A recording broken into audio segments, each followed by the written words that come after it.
Welcome to Split the Defense. Split the Defense. LEAFS Postgame Edition. Split the Defense is presented by LaForest Electrical Contractors. Professional and efficient service since 2004, serving the Kingston and surrounding areas. Alongside co-host Craig Pearce and producer Ted Evans, here's your host, Jordan Webster.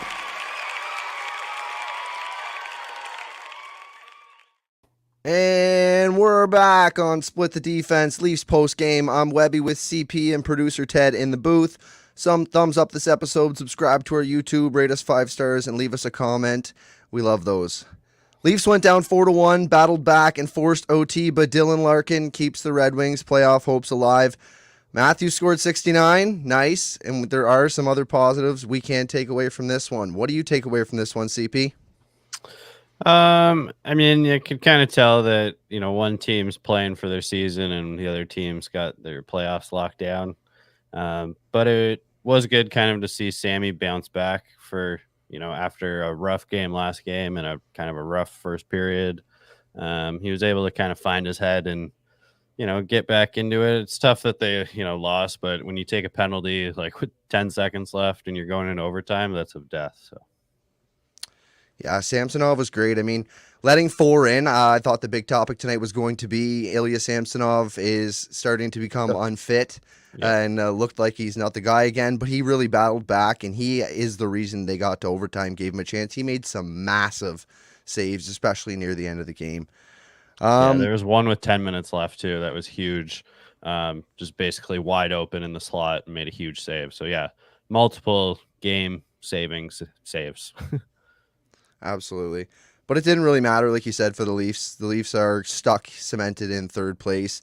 The Panthers went to overtime and secured 1 point, which eliminated a scenario which Toronto could catch them, and the Bruins would have to lose out, which they're winning right now. With Toronto winning out, and they didn't win tonight, so that didn't happen. So it's pretty much impossible. Tampa lost tonight. They are in third place. So now it just depends on who wins more games between the Florida Panthers and the Boston Bruins for who we're going to play in the first round. Yeah, today I really didn't care so much about the win. Like, I really just wanted the 70 goals just so we could go into these last 2 games without really thinking about it and it being done. They could, rest them if they want to.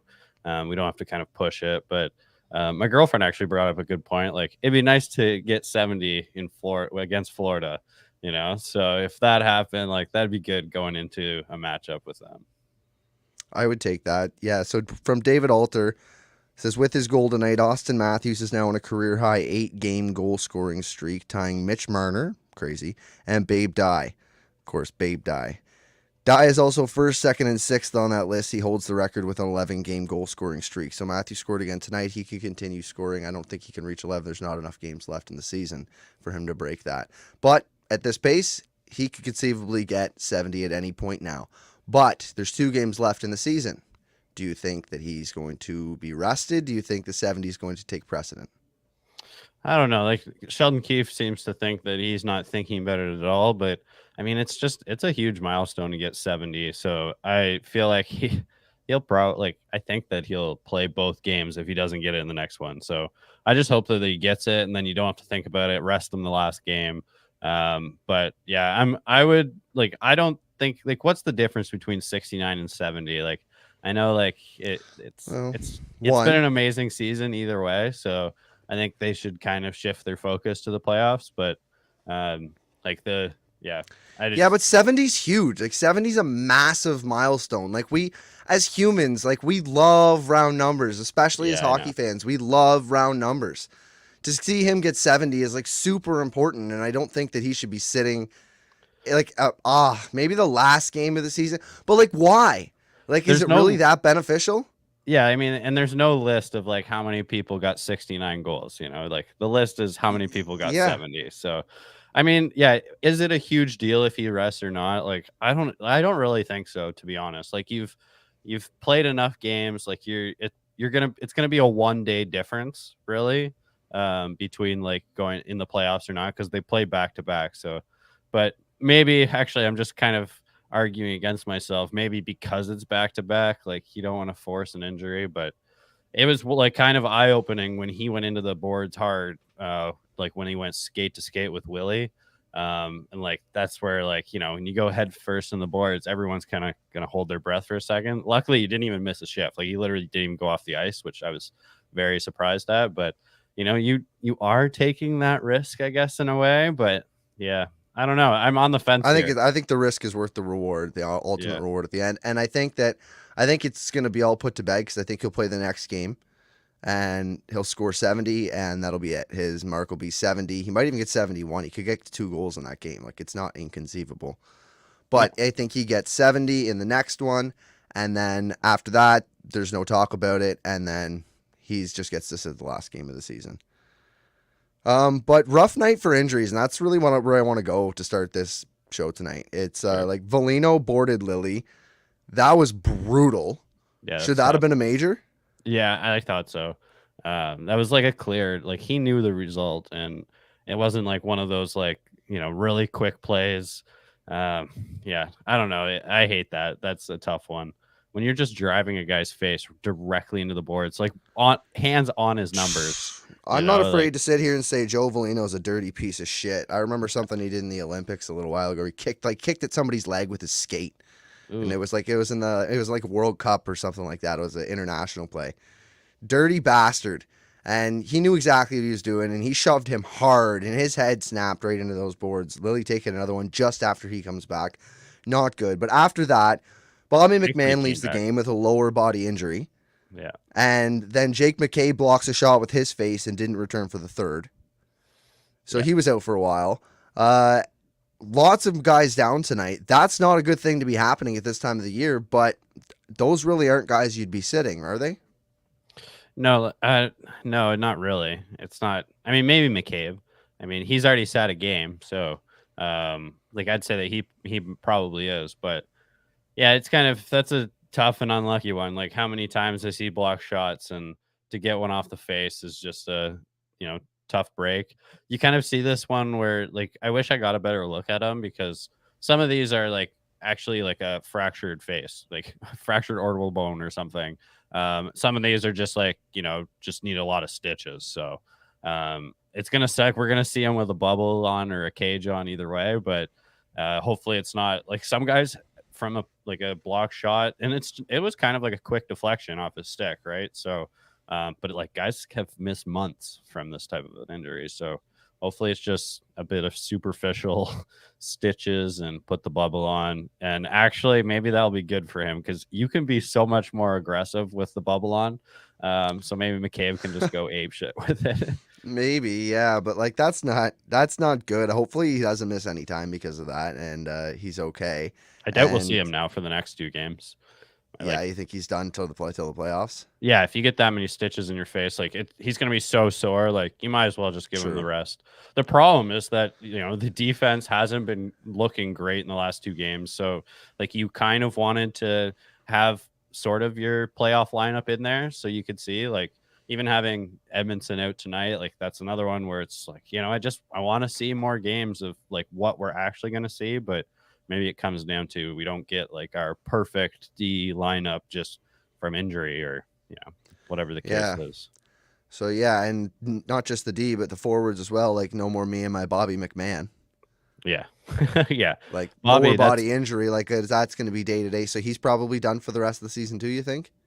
I mean, that's a tough one to gauge at this point, because there wasn't really I think that there was an incident that had happened, but it didn't look like too severe. So hopefully it's a tweak and it's no big deal. So it's hard to say if he's done or not, but hopefully he's not done. Like at this point, I don't care who misses the next 2 games. Like, yeah, you want to put on a good performance against playoff teams, but like it really matters. Like, whoever needs to sit and rest, like, do it, because it comes to game 1, that's when it really matters. Yeah. All right, so let's talk with Dyslexic here. He left us a comment. He says, was Keep for Real starting Camp, Brody, and Benoit in the overtime? Yeah, I mean, I guess that's a tough one, because like you're on the PK, right? So like you want to put out your PK guys. Brody's the one where like he had a tough night, and so like, but what are you going to put Labushkin out there, and you got 2 right-handers out on the ice? So I guess ideally it would have been McCabe and Benoit. But I think Camp was going to be out there no matter what. Like he's out there in overtime sometimes just to win a face-off. So if you're shorthanded, I it's hate just that part of it. And I think that's what he's getting at, is that yeah. why would you put Camp up? But it is, in fact, it was a PK. So yeah, you're going to have guys who can shut down Brody and Benoit. And who else is it going to be? Like you're trying to survive. You're not trying to win in these first 30 seconds of the starting of the overtime, because you are in fact on the penalty kill. You're just trying to survive and get to a point where you can win. Yeah, definitely. It was as soon as they took that penalty, like that was the problem. Like you could have put anyone out there, and 4-on-3, just it's different than being 5-on-4. So, yeah, tough one to take at that time. Yeah, for sure. All right, so 14 goals for Nick Robertson now, 4 in his last 6 games. Mm-hmm. What are we thinking of him? Is your opinion changing? I'm in and out like him. I'm flipping back and forth, and I don't know what to say. God, he puts it in the net, man. It's undeniable. Do you want a guy like that sitting? Yeah, I guess it's gonna come down to how injured is Bobby McMahon. Is Calle Yarncroke ready? These kind of questions come into this. If everyone's healthy, I think he probably just doesn't make the cut. But we're missing now a top 6 guy. But he fills the net better than both of those guys. He's honestly Bobby McMahon's had a good tear, but Nick Robertson, he is just lethal lately. Yeah, but I think that we're creating I don't think you're going to replace Robertson with McMahon just because he doesn't quite fit the left wing spot that he's in a top 6. And he so doesn't I think bring the other things Nyes Bobby McMahon does. No, yeah, he doesn't do the same things. Yeah. But yeah, he's just becoming more and more convincing. There's no question. Even the play tonight, he just tears down the ice by himself and takes a ripper and nice shot. He's doing way more of the right things to be a playoff player. And yes, and I'm talking about things not other than his scoring. So I think that he's just becoming what he's was supposed to be. And the biggest thing has been he's played 54 games or something at this point. So it's the most games in his career by far at a professional level. And so I think it all came down to that in the long run. I think if he was gonna just play 12 or 25 games every season, we were never gonna see him. But he had the talent, and he's got a shot that's undeniable. Absolutely. So Matthew Nyes playing on the 4th line. He was obviously being bounced around. Keefe had to do tonight because he lost a forward, or was it even 2 forwards at one point? No, just 4-1 forward, 2D. So he lost a forward, so that probably makes sense because he was up with Tavares. But it's funny because we're all happy about him being lower in the lineup and watching his dominance and his physical play ramp up and just more looking like himself. And he gets a couple shifts with Tavares and he gets an assist. Yeah, I mean, that's the great thing about having a guy in your 4th line like him is when someone goes down, you can throw him up there. So I think it just proves that, it's beneficial to have him in his position, because sometimes you lose someone Bobby McMahon, who's been an impactful player. It can scramble things up too much. And so if all you have to do is just, take your 4th line winger and throw him up there, that's a pretty easy solution. And it was a big goal, too. It was a 4-4 tying goal. Yeah, it was the biggest goal, yeah. The biggest goal of the game for the Leafs. So, I mean, you definitely nice to have Nyes to be able to flip that in, but it looks like Sheldon Keefe is starting to pull out his magic bag of tweaks here. Now, like I said, he had to. Yeah, because of Bobby McMahon. But on the other end of things, he's starting the game with McMahon, Tavares, Nylander, and then he's putting Tavares, Nylander, Marner together. Marner. And then he put McMahon. Yeah. And then he's adding Nylander. You're right. But he's mixing that up, so he's flipping those lines. So it's kind of he's flipping role players, but these role players are better than role players. And you have which group are you going to take off or isn't going to play for a couple of shifts, right? Which group is getting skipped in this rotation? Is it the 3rd line group of Holmberg and Robertson, or is it the 4th line group of Kampf and who was it? Was it Reeves tonight or Dewar? Camp in there, or Reeves in there. Yeah, Reeves is in there, but whoever it would be. But that seems to be his tactic, and I'll just use those other guys depending on the situation. Yeah, I think Willie's playing with guys on his line that are not going to get as many minutes of him as him. And so I think if there's less special teams time going on, not as many penalties in the playoffs, like you need to get him more minutes. And so this is Keith's solution to do that is you throw him up there and you're decreasing whether it's Nyes or Bobby McMahon, who's that winger. But you're giving Willie more minutes. And so I think that this is his version of the loaded up line, and I'm all for it. It leaves Matthews alone and it kind of gives you something else. And from David Alter, I have a tweet here. He says, Sheldon Keefe says this is not just a short-term thing. The new Leafs line of Bertuzzi, Matthews, Domi appears to be a lock for Game 1 of the Stanley Cup playoffs. So, with Bobby McMahon out, we could probably see a Marner, Tavares, Nylander as your second line. Yeah, I wouldn't be shocked. And I think that's something they'd probably roll with into the playoffs, depending on Bobby McMahon's status. Again, Keefe said he doesn't want to start the game like that, but he would definitely will use it, flipping back and forth through the game. But if Bobby McMahon's out, his hands may be tied. Yeah, like we could always just throw Nyes up there instead. And if we put Willie there, that means that we're probably seeing the kid line back of Nyes, Robertson, and Holmberg. And we're like, we've seen that. And so that might be a situation where Robertson does make the lineup if Bobby McMahon's not in.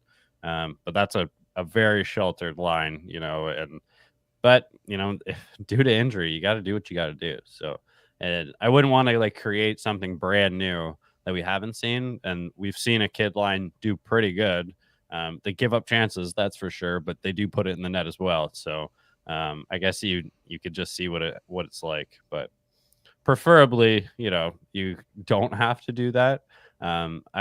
It sucks having Willie on the third line, to be honest, because it's been okay, but it's not like he's finding a ton of chemistry with his line mates. So if it was something else, it might not be the end of the world, but just kid line to me it's kind of scary. That's where I would want to then scratch Reeves and bring in someone else who you can be more of a responsible fourth line that you can play more minutes. Because if you got a third and a fourth line that you have to protect, that's a lot of minutes on the top six, and that only goes so far. Yeah, but in the situation I was just describing, it seems to be if you work in this pairs with extra role guys and giving guys a break, it could work, sheltering both, but you're not technically sheltering. You're treating your bottom six as specialty lines rather, and just more as your top six as all-around lines. You can put those against the best players and play them whenever, and you're going to play them the most shifts. And if you're in an offensive situation, or maybe need a goal or whatever, you'd play the more offensive line. And if you were trying to hold a lead or kill some time or whatever have you, then you would play the other guys, right? And I think that's not a bad tactic to go forward. I hope Sheldon Keefe does actually deploy it like that. As much as I said in the past I've hated the line scrambling, I do kind of hope that that's what he goes for going forward. So Matt Murray's playing again. Matt Murray gets a shootout win in his first game in over a year with the Marlies, and they punch their ticket to the playoffs. Yep. My dad told me this today. Shout out to my dad. Yeah, he was going to play with the Marlies tonight. Yeah. Well, he said, he thought he was going to be back. Yep. Yeah. Interesting. I mean, that's great. Good to know that his surgery went well. I wish him all the best of luck in his future. Yeah. Apparently we have 10-10 tweet from Luke Fox. Thankfully, he's okay. Matthews on Jake McCabe. So I guess he's okay. Nice. But he, I wouldn't be surprised if he didn't play the next game. Still. Yeah. I wonder, I didn't see, did you see his face? Was it a broken nose? Oh, yeah, it was nose? bleeding all over the place. Oh, no, I don't know. I just saw it was bleeding all over the place. Yeah, I just wasn't sure if it was a broken nose or if it was actually a cut on his face.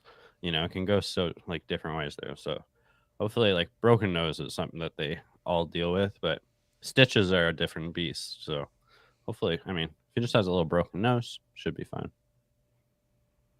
Yeah. Well, what else you got on this game, CP?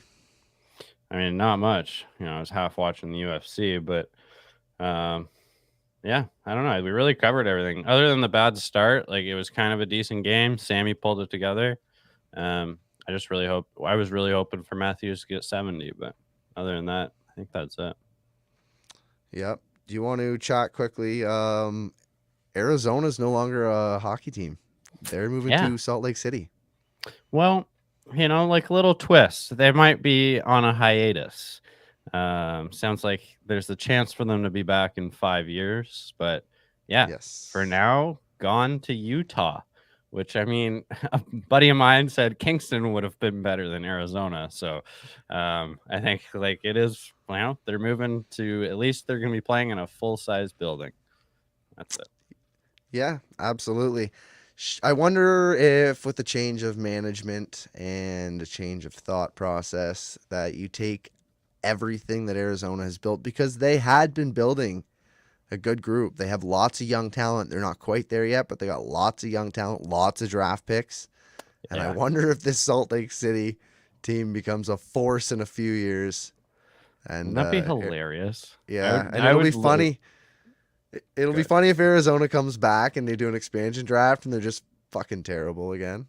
That's what I didn't quite understand. It was like, so like Utah's getting a team without having to do the expansion draft thing, and Arizona does it, and like we've seen those go like very different ways. So yeah, because it's a relocation. It's like the Jets, right? Yeah, it's like when the Jets moved to Winnipeg, and it's the same thing. So wild though, Salt Lake is not really a place I expected. It's funny because that came out like a couple months ago, so it was technically on the radars, but not a place before that I ever would have expected the next NHL franchise to be. But officially, the new NHL franchise will be in Salt Lake City, Utah, and it will probably not continue to carry the Coyotes moniker. So I imagine that they will pick a new name.